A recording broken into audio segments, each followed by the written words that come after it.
में है आपकी सेहत का ख्याल, इसीलिए हर रोज लेकर आते हैं हम आपके लिए न्यूज 24 का खास प्रोग्राम संजीवनी। मैं हूं विपनेश माथुर और मेरे साथ हैं जाने माने आयुर्वेदाचार्य डॉक्टर प्रताप चौहान। डॉक्टर चौहान, बहुत बहुत स्वागत है आपका संजीवनी में। Thank you ji.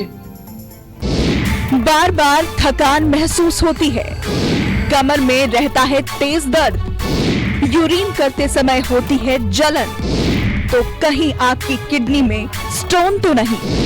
Doctor Pratap Chauhan के साथ जरूर देखिए संजीवनी।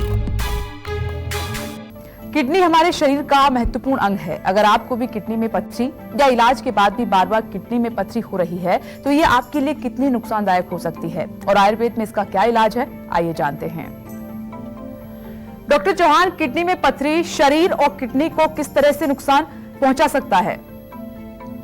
देखिए, बड़ा अच्छा विषय है ये। और किडनी स्टोन्स आमतौर पर लोगों को हो जाते हैं, कई बार उनको पता भी नहीं होता।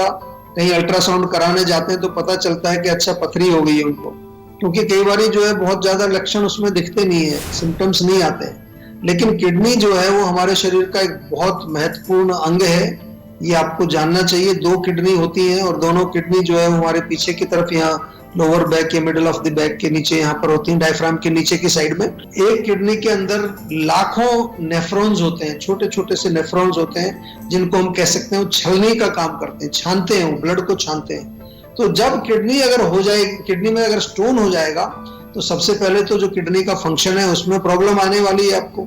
जो ब्लड छानने का जो काम हो रहा है वो नहीं होगा पूरा, तो बॉडी के अंदर इम्प्योर ब्लड रह जाएगा। वो इम्प्योर ब्लड जहां भी जाएगा वहां विकार पैदा करेगा, किसी ऑर्गन में खराबी करेगा। स्वेलिंग आपके बॉडी में आ जाती है, चेहरे पर स्वेलिंग आ सकती है, पैरों पर स्वेलिंग आ सकती है।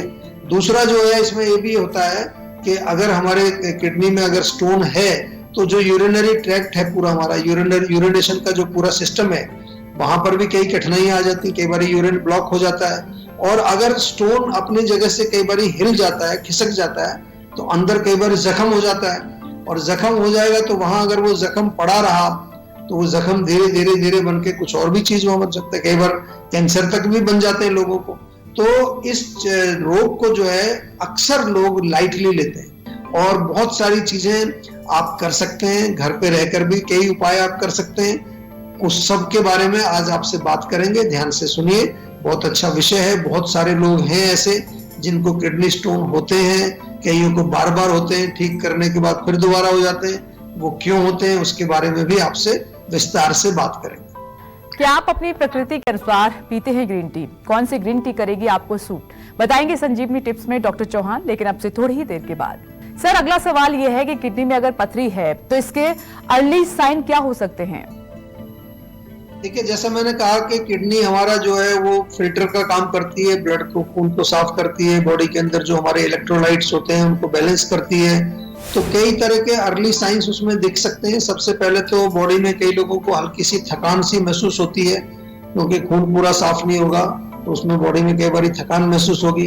कुछ लोगों को ये कमर वाला एरिया या आगे पेट में या साइड में दर्द शुरू हो जाता है, हल्का दर्द होगा, कभी कभार बहुत तेज दर्द भी हो जाता है, वो बर्दाश्त नहीं होता, इनबियरेबल जो है वो बिल्कुल पेन होता है, काफी सीवियर इंटेंसिटी का पेन होता है।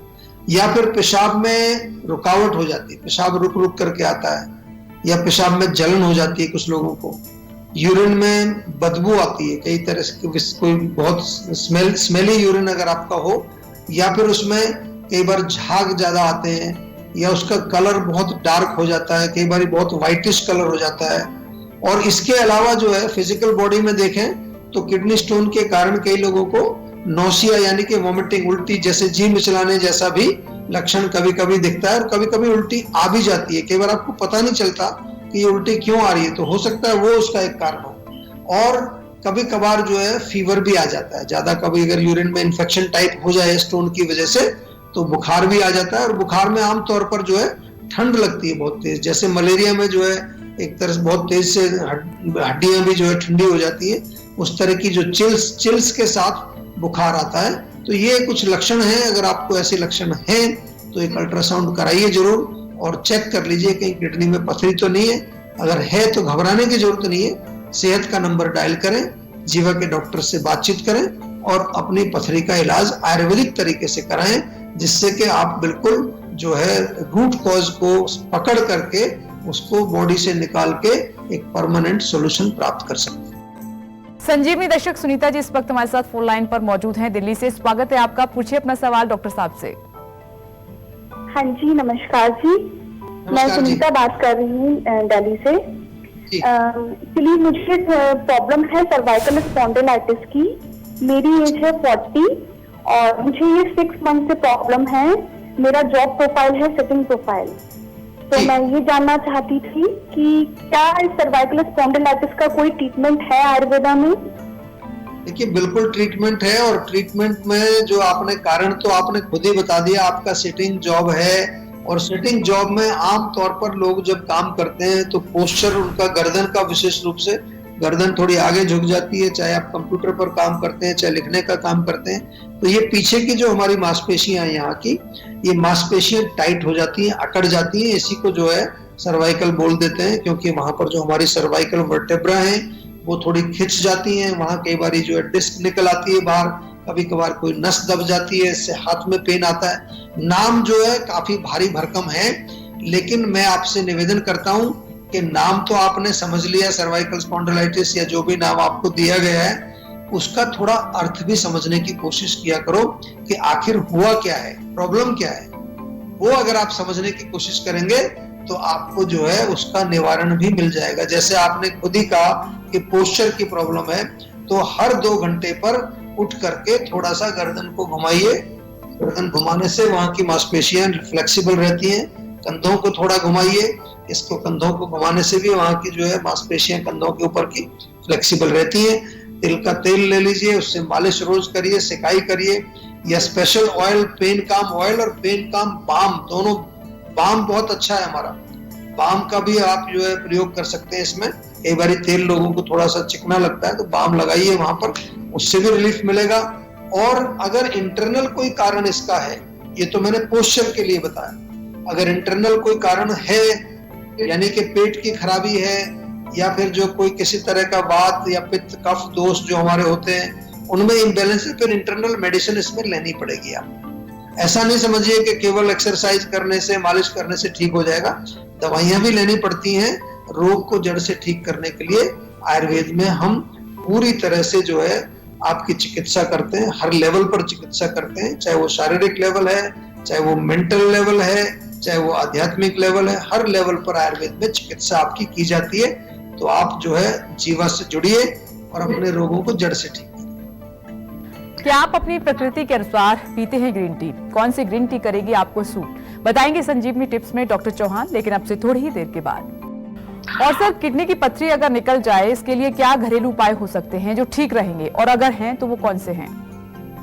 देखिए, अगर आपको जो है ऐसा कुछ बताया जाता है, कई बार क्या है पथरी होती है जैसे कहते हैं सैंड जैसी, जैसे कोई रेत के कुछ कण है अंदर, तो वो तो बड़ा सरल है। उसमें तो बहुत सारी चीजें आप कर सकते हैं। नारियल पानी दिन में 2-3 बार पी सकते हैं आप, तरबूज का जूस पी सकते हैं, तरबूज का सेवन कर सकते हैं, खीरा भी आप खाएं या खीरे का जूस आप पी सकते हैं। मूली अगर मिलती है सीजन में तो मूली का जूस निकाल लीजिए, 30 मिलीलीटर के करीब, तीखा होता है थोड़ा, उसमें पानी मिला करके पी सकते हैं। मूली का जूस भी फायदा करेगा। और नींबू पानी पिए। कोई भी लिक्विड जो आप ज्यादा से ज्यादा पिएंगे जिससे कि आपका यूरिनेशन होगा, तो उसके साथ वो छोटे मोटे जो रेत के कण जैसे कुछ होते हैं वो निकल जाते हैं। जौ का पानी भी रहता है, जौ आप ले लीजिए, उसको पानी में भिगो दीजिए, 1 बड़ा चम्मच जो है जौ पानी में भिगोइए, फिर उसको पानी को उबाल करके आधा रख लीजिए, चौथाई उस जौ के पानी को भी आप पी सकते हैं। या कई बार हम बताते हैं कि तुलसी का भी जो है पानी, तुलसी के पत्ते पानी में उबाल करके पीने से भी आपको लाभ होता है। तो घरेलू उपाय है। लेकिन आपसे मेरा निवेदन है कि यदि पथरी है, मैं यहाँ पर जो है ये घरेलू नुस्खे बताए कि अगर कोई छोटा मोटा जैसे कहा था ना, जैसे सैंड टाइप की कोई चीज दिख रही है, लेकिन अगर पथरी है तो फिर घरेलू उपाय पर ही निर्भर मत रहिए प्लीज। थोड़ा सा उसमें आपको सीरियसली, अपना किडनी का मामला है उसको लाइटली मत लीजिए। सेहत का नंबर घुमा के जीवा के डॉक्टर से बात करिए। हमेशा जो है छोटा रोग हो बड़ा रोग हो, डॉक्टर से कंसल्टेशन जरूर कर लेनी चाहिए। हम तो यहाँ तक भी कहते हैं कि अगर आपको इम्यूनिटी भी बूस्टिंग करनी है, आपको घरेलू नुस्खे भी अगर प्रयोग करने हैं, उसके लिए भी आप हमारे यहाँ फोन कर लीजिए, क्योंकि हर व्यक्ति अलग है, हर व्यक्ति के लिए अलग अलग चीजें बताई जाती हैं, उसकी प्रकृति के अनुसार, उसकी आयु के अनुसार, उसके मनोबल, उसके जो है शरीर बल, उसका जो खान पान, सब चीज को देख करके आयुर्वेद में हम पर्सनलाइज चिकित्सा करते हैं। और आयुर्वेद में पथरी का इलाज, किडनी का जो पथरी होती है, बहुत अच्छा इलाज है। ये केवल जीवा में ही नहीं, आप किसी भी आयुर्वेदिक चिकित्सक के पास जाएंगे, बहुत सारे उन्होंने केसेस किए होंगे। हमारे यहाँ तो पूरे वर्ल्ड से जो है पेशेंट आते हैं, पूरी दुनिया से कम 100 से अधिक देशों के पेशेंट जीवा से जुड़े हुए हैं। हर प्रकार के रोगों को जो है वो लेकर के आते हैं और आयुर्वेद के माध्यम से अपने रोगों का उपचार कराते हैं। आप भी जो है आयुर्वेद से जुड़िए और अपने रोगों को बिल्कुल आयुर्वेद के माध्यम से जड़ से ठीक करिए। चलिए अब बारी है आज की संजीवनी की। डॉक्टर चौहान, अगर बार बार किसी को किडनी में पथरी हो जाती है तो जीवा आयुर्वेदा कैसे समस्या को जड़ से खत्म कर सकता है? देखिए, सबसे पहले तो ये आपको समझ लेना है कि अगर बार बार प्रॉब्लम हो रही है आपको, तो इसका मतलब इलाज नहीं हुआ आपका, जहां से भी आपने इलाज किया। हम तो यही कहते हैं कि जब कोई आपके शरीर के अंदर कारण है और वो कारण पूर्ण रूप से अगर नहीं निकला, जैसे कोई बीज है जमीन में, आपने ऊपर से पेड़ को काट दिया तो उसकी जड़ तो मौजूद है, थोड़ा पानी वानी डालेंगे फिर दोबारा से आएगा। तो इसी प्रकार से कोई भी रोग हो, पथरी के बहुत सारे पेशेंट ऐसे आते हैं जो 3-3 बार जो उनको पथरी हो चुकी है, 1-2 बार ऑपरेशन भी करा चुके हैं वो, लेकिन फिर भी वो जो है उनको बार बार प्रॉब्लम आती है। तो कुछ लोग जो हैं वो परहेज नहीं करते। परहेज करना इसमें बहुत जरूरी है और मूल रूप से जो है इसमें खाने पीने का परहेज, पित्तवर्धक चीजें या बहुत ज्यादा खट्टी चीजें, बहुत ज्यादा तीखी चीजें या विरुद्ध भोजन, कई बार हम जो है दोनों चीजों को मिला करके जो विरुद्ध भोजन करते हैं उससे बार बार होती। तो जीवा में जब पेशेंट कोई हमारा पास आता है तो हम पेशेंट को दवाई तो देते ही हैं, उसको डाइट चार्ट भी बताते हैं, लेकिन एक बहुत बड़ा काम हम जीवा में करते हैं, वो है पेशेंट को एजुकेट करना, उसको शिक्षित करते हैं उसके शरीर के बारे में, उसकी प्रकृति के बारे में, उसके रोग के बारे में। आपने देखा होगा हमारा ये जो टीवी शो भी है, तो इसमें हम क्या कर रहे हैं, हम कुछ, आपको ये तो नहीं है कि यहाँ कुछ सामान रख के बैठे हुए कि ये सामान मेरा खरीद लीजिए। मैं तो आपको बार बार कहता हूँ कि आप शिक्षित होइए, आयुर्वेद से जुड़िए, हमारा सोशल मीडिया देख लीजिए, आप फेसबुक देख लीजिए, वेबसाइट देख लीजिए, हमारी जीवा की हेल्थ ऐप देख लीजिए, हर जगह मैगजीन हमारी जो परमायु है, हर जगह आपको हम शिक्षित करने की कोशिश कर रहे हैं। जब तक आप शिक्षित नहीं होंगे, जब तक आप ट्रांसफॉर्म नहीं होंगे, अपनी आदतें नहीं बदलेंगे, अपने रूट कॉज को नहीं हटाएंगे, ये बीमारियां बार बार आपको आती रहेंगी। चिकित्सा केवल इतना नहीं है कि आपने कोई दवाई ली, आपके रोग दब गया और फिर आप अपने घर चले गए, फिर वापस उसी जो है लाइफस्टाइल में चले गए। तो इसलिए जो है हमारा जीवा में काम करने का तरीका आपको शिक्षित करना, और दूसरी चीज जो है उसमें ऑथेंटिक मेडिसिन जो हमारी होती है, जो कि हम अपनी फार्मेसी में बनाते हैं। सारी दवाइयां हमारी अपनी फार्मेसी में बनती हैं और वो बिल्कुल शास्त्रीय विधि से बनती हैं और हर पेशेंट के लिए पर्सनलाइज्ड दवाई बना करके हम देते हैं। यही जीवा की अपनी एक यूनिकनेस है, अपनी खासियत है, जिसके कारण आज जीवा जो है, जिसके कारण आज जीवा पूरे विश्व में प्रसिद्ध है और सब लोग जो है ये मानते हैं कि ऑथेंटिक आयुर्वेद का जो काम जो जीवा कर रहा है वो शायद अभी और कहीं पर उतना अच्छी तरह से नहीं हो रहा। अगर आप भी अपनी सेहत को लेकर परेशान हैं तो टेंशन छोड़िए और फौरन सेहत का नंबर मिलाइए जो है 0129404004। और अब वक्त हो चला है आज की संजीवनी टिप्स का। डॉक्टर चौहान, इम्यूनिटी बढ़ानी है तो कैसे और कौन सी ग्रीन टी पीना फायदेमंद रहेगा? देखिए, बहुत अच्छा आपने जो है प्रश्न पूछा है। आजकल ग्रीन टी का बहुत प्रचार है, बहुत फैशन भी बन गया है, बहुत सारे लोग कहते हैं हम तो ग्रीन टी पीते हैं। तो मैं कई बार पूछता हूं उनसे कि कौन सी ग्रीन टी पीते हैं आप, क्योंकि लोगों को मालूम नहीं है ग्रीन टी, हर्बल टी या जो ब्लैक टी मिलती है, चाय जो है उसमें कुछ जड़ी बूटियां मिल गई, उसको भी ग्रीन टी बोलते हैं लोग। तो ग्रीन टी का मतलब होता है जो ग्रीन टी के लीव्स, जो टी लीव्स जब ग्रीन होते हैं उन्हीं को लेकर के पैक कर दिया जाता है, उनकी प्रोसेसिंग नहीं होती। बहुत अच्छी जो है इम्यूनिटी के लिए होती है ये ग्रीन टी। इसमें क्योंकि एंटीऑक्सीडेंट्स पाए जाते हैं जो कि इवन कैंसर का प्रिवेंशन करते हैं। आपको मालूम है एंटीऑक्सीडेंट्स क्या होता है? हार्ट के लिए और खास तौर से हमारे मस्तिष्क के लिए, ब्रेन के लिए बहुत अच्छी है। डायबिटीज के जो पेशेंट हैं वो भी ग्रीन टी पी सकते हैं और वेट लॉस के लिए काफी पॉपुलर है आजकल। हालांकि ऐसी कोई विशेष चीज उसमें नहीं है कि जो आपका वजन कम हो जाएगा, पर गर्म पानी है उसमें थोड़ा डिप करके पिए, तो गर्म पानी आप ऐसे भी पीते रहेंगे, उससे भी थोड़ा वजन आपका कम होगा। हाँ, इम्यूनिटी बूस्टर जरूर है, कई सारे ऐसे तत्व उसमें पाए जाते हैं जो हमें हमारी रोग प्रतिरोधक शक्ति यानी कि हमारे रोगों से लड़ने की शक्ति, या हम ऑर्डिनरी भाषा में कहें तो हमारे जनरल बल को बढ़ाती है ग्रीन टी। उसका सेवन आप बिल्कुल कर सकते हैं और प्रकृति के हिसाब से ही आपको सेवन करना चाहिए।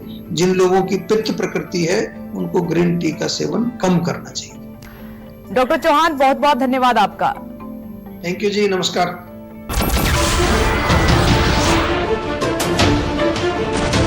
नमस्कार, मैं हूं मानक गुप्ता। अगर आपको हमारा ये वीडियो पसंद आया हो तो इसे लाइक और शेयर जरूर करें, और हां, हमें सब्सक्राइब और फॉलो करना ना भूलें ताकि आप देश और दुनिया की कोई खबर मिस ना करें। तो जुड़े रहिए हमारे साथ और देखते रहिए News 24।